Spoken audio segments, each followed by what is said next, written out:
Buen día, José Luis. Gracias por estar con nosotros. Hola, hola, ¿qué tal? ¿Cómo te va? Bien, bien. Dentro de lo que se puede, bien. Tenemos salud, que no es poco, así que dentro de lo que se puede, bien. Exactamente, exactamente. José Luis, ¿qué pasa? ¿Por qué todo desmadró de esta manera?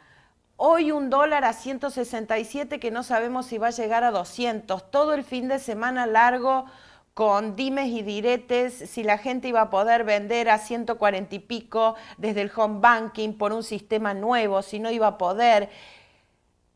¿Para dónde vamos? ¿Qué está pasando? Hasta el FMI dice que la verdad que no nos va a poder pedir tanto porque esto es un desastre. Mira, yo creo que vamos a una situación cada vez más crítica, lamentablemente. Pensá que este año la economía va a caer entre 13 y 15%, y la pobreza a finales de año va a estar cerca de 60%.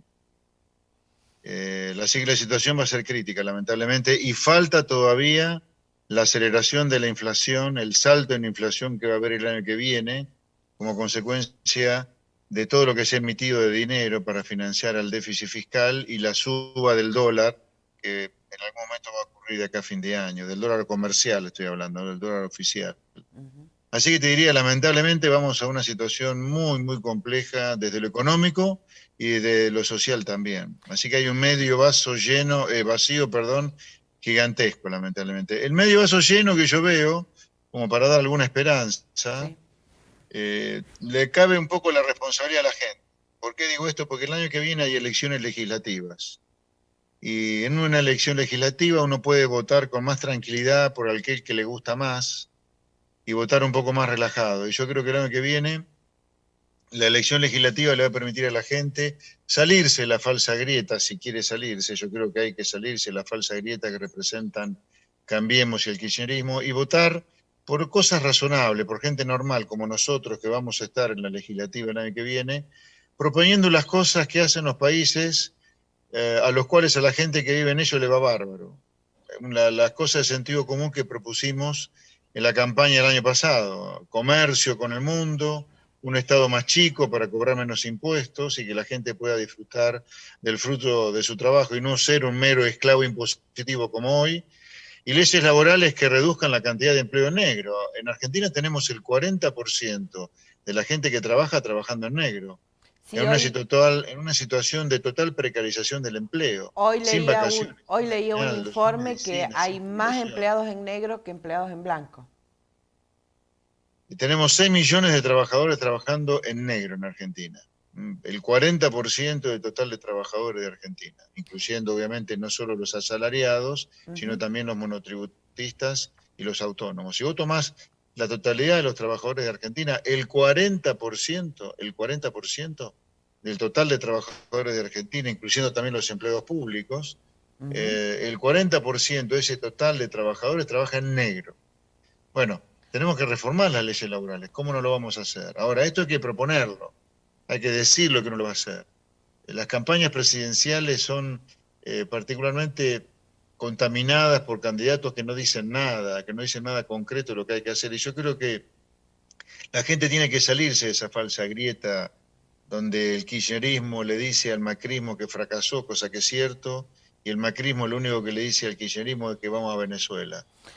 Jos- Unos nos llevan a Venezuela y los otros nos llevan a Somalia. En José cualquiera de los Luis, dos casos vamos a una situación de pobreza enorme. José Luis, las elecciones falta un año. No sabemos todavía, a partir de la pandemia, qué va a pasar con las PASO. El tema es el mientras tanto, porque las propuestas estas de achicar el Estado, de achicar el déficit, es un proceso, porque si achicamos el déficit dejando de pagar planes sociales, el caos social, perdón la redundancia, va a ser inmenso. ¿Cómo se hace llegar a las elecciones del año que viene sin que todo desmadre? No, bueno, los planes sociales no hay que cortarlos de ninguna manera. El ajuste del gasto de hacerlo tiene que pasar por la cantidad de ñoquis, militantes, chantas, punteros que están trabajando en el Estado, que en realidad son usurpadores de un puesto en el Estado, porque el buen empleado público, que Argentina necesita de empleados públicos y muy buenos, para prestar seguridad, Fuerzas Armadas, diplomacia y justicia, reciben una mal paga como consecuencia de estos atorrantes que están robándole la plata por estar usurpando un puesto en el Estado, y también se le roba la plata al contribuyente. Obviamente esto requiere de mucha decisión política y probablemente esto ocurre recién en el medio de una crisis. Pero con los planes sociales de ninguna manera hay que cortarlos. Lo que sí tenés que hacer con los planes sociales es capacitar a la gente, y el día que la gente de que hoy recibe planes sea contratada por una empresa, que la empresa reciba el beneficio de no aportar aportes patronales para eso. Si hoy la persona que recibe planes no genera ingresos por aportes patronales, como no genera ingresos por aportes patronales, démosle la facilidad al empresario que lo va a contratar de que tampoco pague aportes patronales. Pero no, los planes sociales de ninguna manera hay que cortarlos, de ninguna manera. José Luis, ¿y qué pasa con el dólar? ¿Hasta dónde va a llegar? ¿Qué pasa con las tasas? Porque la verdad que con este aumento del dólar no hay una tasa de interés que resulte seductora. Mira, yo creo que el dólar va a seguir aumentando, el dólar libre, ¿no? Sí, sí. Para que la gente lo entienda, acá tenemos dos dólares diferentes, ¿no? Uno es el dólar comercial, el dólar oficial, ese de 80, cercano a 80 pesos, y después tenemos todos los dólares libres. Algunos dólares libres son blancos, el MEP, el contado con liquidación, y otros dólares es el dólar negro, el dólar de las cuevas, el dólar paralelo que se le llama.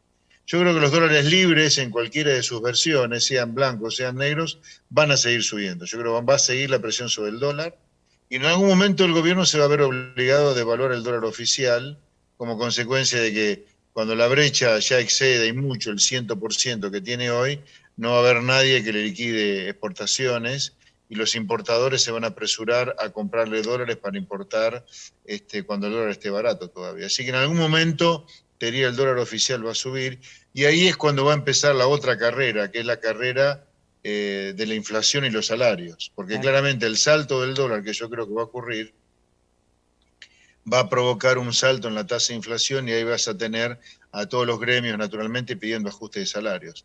Lamentablemente tengo que decirte que fruto de los errores que le advertimos muchos al gobierno de Fernández desde mucho antes que comenzara la cuarentena, luego se han producido, las consecuencias negativas de su programa se han producido.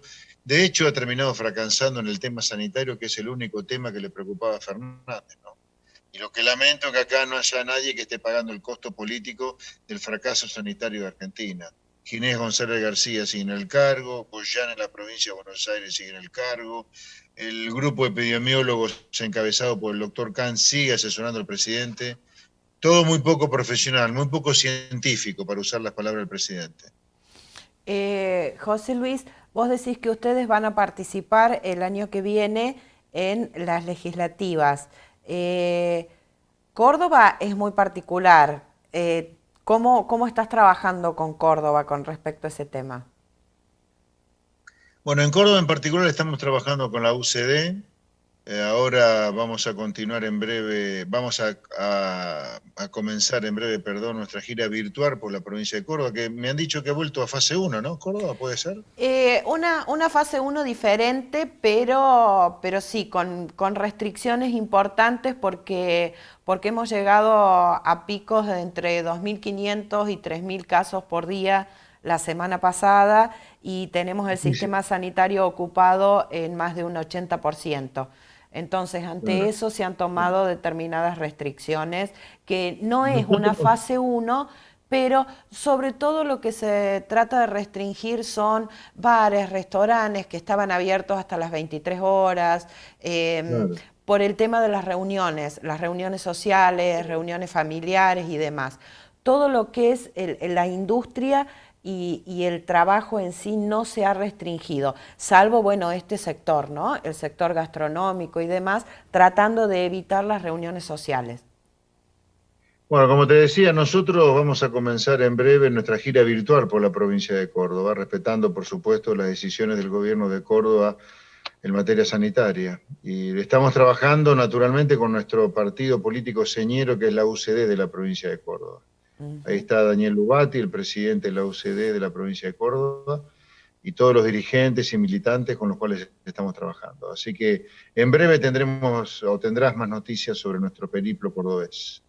¿Qué, ¿Qué le dirías? a la provincia de Córdoba, ¿no? Que está tan endeudada y que hoy está tan comprometida desde lo sanitario, desde lo económico. ¿Cómo hace Córdoba también para salir? Que está renegociando su deuda en dólares, que es muy alta y que bueno, que está caminando en una cornisa.